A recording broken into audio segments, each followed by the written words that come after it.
கங் கணபதியே நம. அனைவருக்கும் வணக்கம். கந்த புராணத்தின் இந்த பதிவை உங்களுடன் பகிர்ந்து கொள்வதில் மிக்க மகிழ்ச்சி அடைகிறேன்.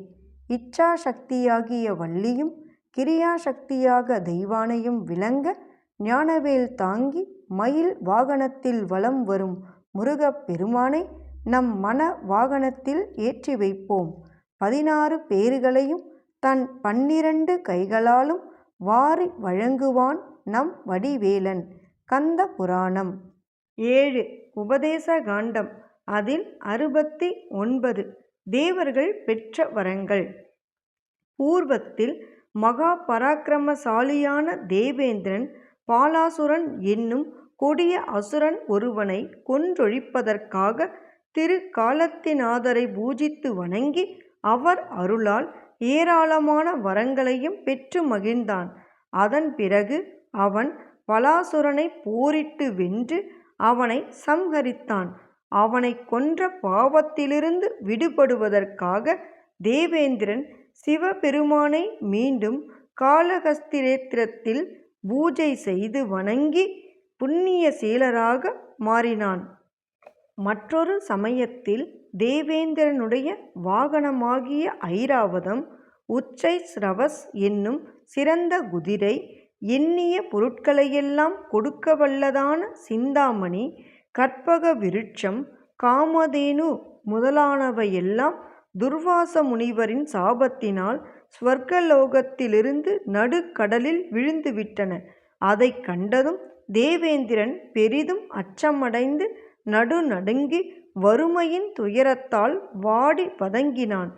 அதனால் அவன் ஸ்ரீ விருத்தாட்ச வேஸ்வரரை பக்தி பெருக்கோடு வணங்கி வழிபட்டு அவருடைய அருளினால் நடுக்கடலில் விழுந்திருந்த ஐராவதம், உச்சை சிரவஸ், கற்பக விருட்சம், காமதேனு, சிந்தாமணி முதலானவற்றையும் மற்றுமுள்ள தேவலோக பொருட்களையும் திரும்பவும் அடையப்பெற்று மகிழ்ந்தான். பின்னொரு சமயத்தில் தேவேந்திரன் கௌதம முனிவரின் சாபத்தினால் தன் உடல் முழுவதும் 1000 யோனிகள் உண்டாகப் பெற்று அதனால் பெரிதும் அவமானம் அடைந்து காசி தலத்திற்கு சென்று விஸ்வநாதரை பூஜித்து வணங்கி அவர் அருளால் அவன் உடம்பிலிருந்த 1000 யோனிகளும் 1000 கண்களாக மாறப்பெற்று ஆனந்தமடைந்தான். இன்னொரு சமயத்தில் தேவேந்திரனுடைய காலானது சிவ முனி சிரேஷ்டர்களின் மீது பட்டபோது அவர்கள் அவனை வேறு சரீரம் உண்டாக வேண்டுமென்று சபித்து விட்டார்கள். அந்த சாபத்தின் மகிமையால் அவன் உடனே வேறு சரீரத்தை அடைந்து விட்டான். அதனால் பெரிதும் வருந்தி கலங்கிய அவன் அந்நிலையிலேயே நீண்ட காலத்தை கழித்து வந்தான்.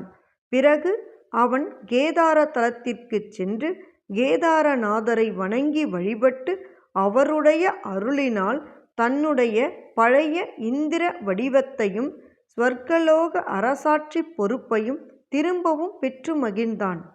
மற்றுமொரு சமயத்தில் தேவேந்திரனானவன் காஞ்சி தலத்திலுள்ள சிவபெருமானை பூஜித்து வணங்கி அவர் அருளினால் ஜெயந்தன் என்பவனை தன் குமாரனாக அடைந்து அளவில்லாத ஆனந்தத்தில் மூழ்கினான்.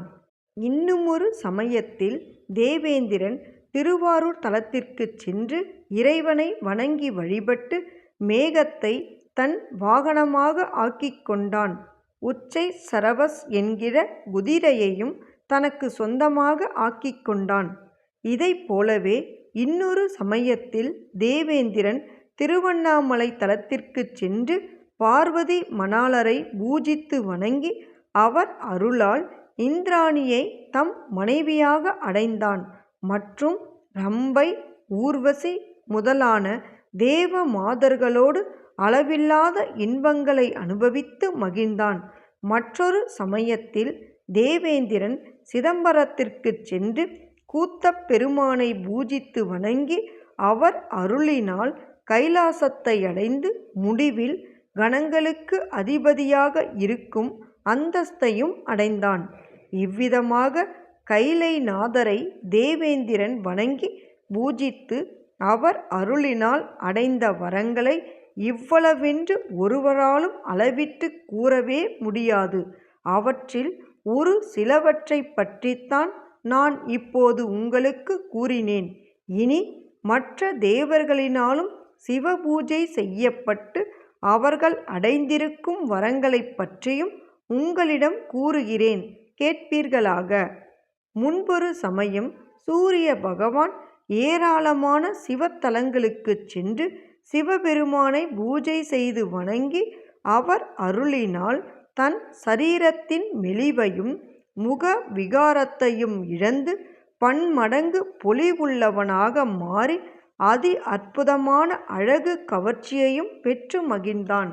மற்றொரு சூரியனும் முன்பொரு சமயம் தக்ஷனுடைய யாகத்தின் போது வீரபத்ர கடவுளால் தன் இரு கண்களும் பிடுங்கப்பட்டு உமாபதியை வணங்கி துதித்தான். அவர் அருளினால் அவனுடைய பிடுங்கப்பட்ட 2 கண்களும் திரும்ப கிடைத்துவிட்டன. இன்னொரு சூரியனும் இதே விதமாகவே தக்ஷனுடைய யாகத்தின் போது உடைபட்டு போன தன் பற்களை சிவ பூஜையினால் அடைந்து மகிழ்ந்தான். மற்றொரு சூரியனும் முன்பொரு சமயம் முனி பத்தினி ஒருத்தியோடு முறைகேடாக நடந்து கொண்ட பாவத்தை சிவ பூஜையினால் போக்கிக் கொண்டான். மற்றொரு சூரியனும் சாயாதேவியோடு உறவாடி மகிழ்ந்ததினால் உண்டான தன் பாவத்தை உமாபதியை பூஜித்து அவர் அருளினால் நீக்கிக் கொண்டான். இவ்வாறாகவே மற்றுமுள்ள சூரியர்களும் அவர்கள் செய்துள்ள பாவங்களையெல்லாம் மகாதேவரை பூஜை செய்த மகிமையால் தவிர்த்து கொண்டு திவ்யமான வடிவம், திவ்யமான தேக அமைப்பு முதலானவற்றையும் மற்றும் அவர்கள் விரும்பிய சகல இஷ்ட சித்திகளையும் வரங்களையும் பெற்று மகிழ்ந்தார்கள். சந்திரனும் சிவபெருமானை பூஜை செய்து வணங்கி அதன் பயனாக தக்ஷ பிரஜாபதியின் சாபத்திலிருந்து விடுபட்டு வீரபத்ரரின் கால் உதையால் உண்டான உபாதையிலிருந்தும் விடுதலையடைந்தான். இவ்விதமாகவே அவன் சிவ பூஜையின் சிறப்பால் இன்னும் அநேக வரங்களையும் அடைந்து மகிழ்ந்திருந்தான். சகல திக் பாலகர்களும் அவ்விதமாகவே நம்பிரானை பூஜை செய்து வணங்கி வழிபட்டு அவருடைய திருவருளினால் தங்களை சார்ந்திருந்த சகல தோஷங்களிலிருந்தும் விடுபட்டு சந்தானம், சம்பத்து முதலான பாக்கியங்கள் அனைத்தையும் அடைந்து மகிழ்ந்திருந்தார்கள். இவ்விதமாகவே அஷ்டவசுக்களும் சம்போ மகாதேவரை பூஜித்து வழிபட்டு அவர் அருளினால் தங்களுடைய பாவங்கள் அனைத்திலிருந்தும் விடுதலையடைந்து தாங்கள் விரும்பிய வரங்கள் அனைத்தையும் பெற்று ஆனந்த போகத்தில் திளைத்திருந்தார்கள்.